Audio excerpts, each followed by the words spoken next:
Assalamualaikum warahmatullahi wabarakatuh. Perkenalkan, saya Renanda Aulia Herlambang, perwakilan dari kelompok 8 yang ingin membahas mengenai hubungan industrial di PT Karunia Alam Bone. Untuk mempersingkat waktu, izinkan saya memaparkan hasil penelitian di PT Karunia Alam Bone. Yang pertama itu mengenai latar belakang. Jadi sumber daya alam itu sangat penting dibandingkan dengan sumber daya lainnya. Mengapa demikian? Karena sumber daya alam itu menjadi acuan utama keberhasilan suatu organisasi. Di sini PT Karunia Alam Bone merupakan pemasok gas LPG terbesar di Kabupaten Bone. Gas LPG juga tidak hanya dibutuhkan pada rumah tangga, melainkan pada industri besar maupun industri kecil. Baik, yang kedua itu saya akan membahas mengenai rumusan masalah. Jadi yang pertama itu rumusan masalah pertama mengenai bagaimanakah gambaran kompetensi di PT Karunia Alam Bone. Yang kedua itu bagaimanakah gambaran kinerja karyawan PT Karunia Alam Bone. Dan yang terakhir itu mengenai seberapa besarkah pengaruh kompetensi terhadap kinerja karyawan di PT Karunia Alam Bone. Demikian hasil presentasi kami. Terima kasih. Tujuan penelitian yang pertama adalah untuk memperoleh gambaran kompetensi PT Karunia Alam Bone. Yang kedua, untuk memperoleh gambaran kinerja karyawan di PT Karunia Alam Bone. Yang terakhir adalah untuk mengetahui seberapa besar pengaruh kompetensi terhadap kinerja karyawan di PT Karunia Alam Bone. Selanjutnya adalah kegunaan penelitian. Kegunaan penelitian secara teoritis diharapkan hasil penelitian ini dapat bermanfaat untuk memberikan gambaran dan pengetahuan yang lebih luas kepada peneliti-peneliti yang akan melakukan penelitian lebih jauh mengenai masalah-masalah yang sama dan dapat membuktikan wacana teoritis dalam ilmu manajemen sumber daya manusia, terutama mengenai kompetensi dan kinerja karyawan.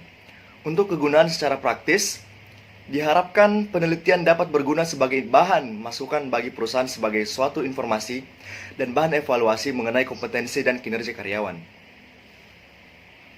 Assalamualaikum warahmatullahi wabarakatuh. Saya Stinda dan akan melanjutkan materi yang sebelumnya mengenai tinjauan pustakanya. Jadi, hubungan industrial sendiri itu merupakan hubungan antara pihak pengusaha, karyawan, dan pemerintah. Tujuan pengembangan hubungan industrial adalah untuk menciptakan hubungan yang aman dan harmonis antara pihak-pihak tersebut sehingga dapat meningkatkan produktivitas usaha. Perusahaan memiliki fungsi yang terikat dan timbal balik antara satu sama lainnya. Dalam kata lain, untuk meningkatkan produktivitas usaha tersebut, tentu hubungan tersebut harus dipelihara dan dikembangkan dalam rangka untuk menjamin semua pihak.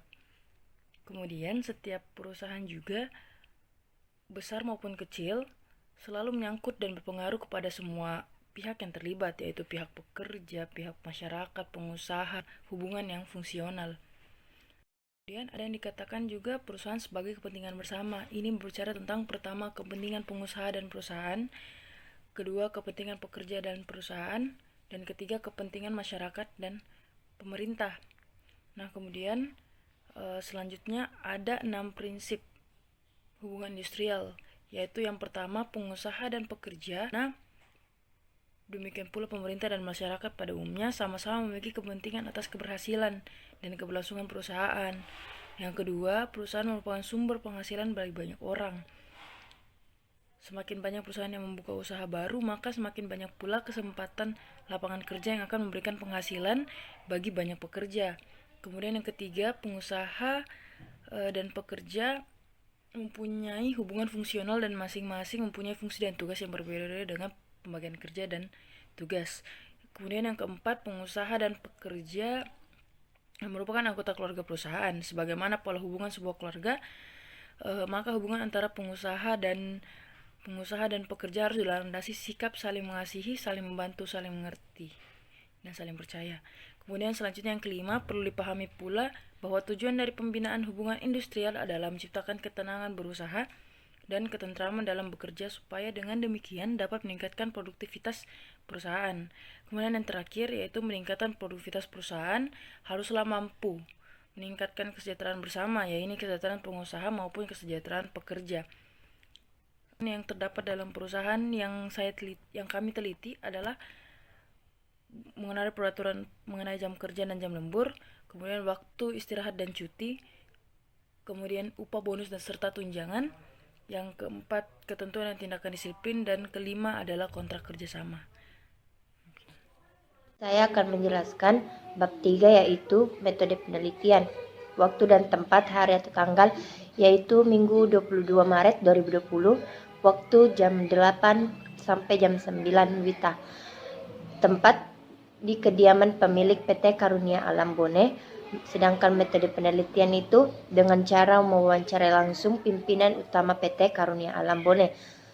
Adapun jenis-jenis data, yang pertama itu data primer, ialah data yang diperoleh langsung dari narasumber. Dari penelitian kami mewawancarai langsung pimpinan utama dari PT Karunia Alam Bone. Kedua itu data sekunder, ialah data yang diperoleh tidak dari narasumber, tetapi berbagai sumber seperti arsip, internet, dokumen, buku, majalah, ilmiah, dan lain sebagainya.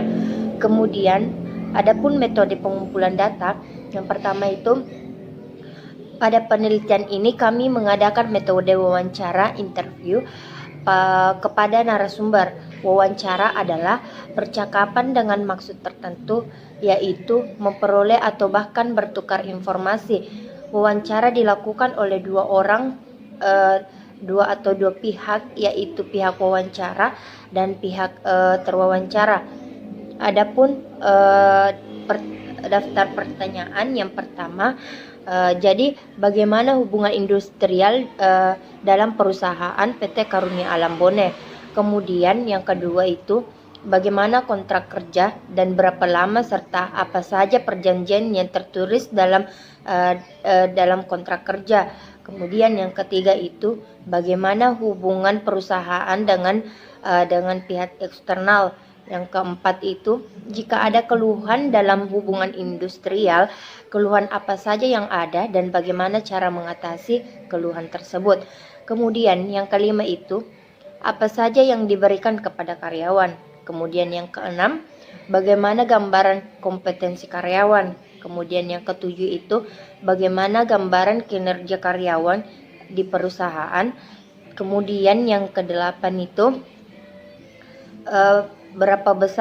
seberapa besar pengaruh kompetensi data dan kompetensi pada karyawan di perusahaan.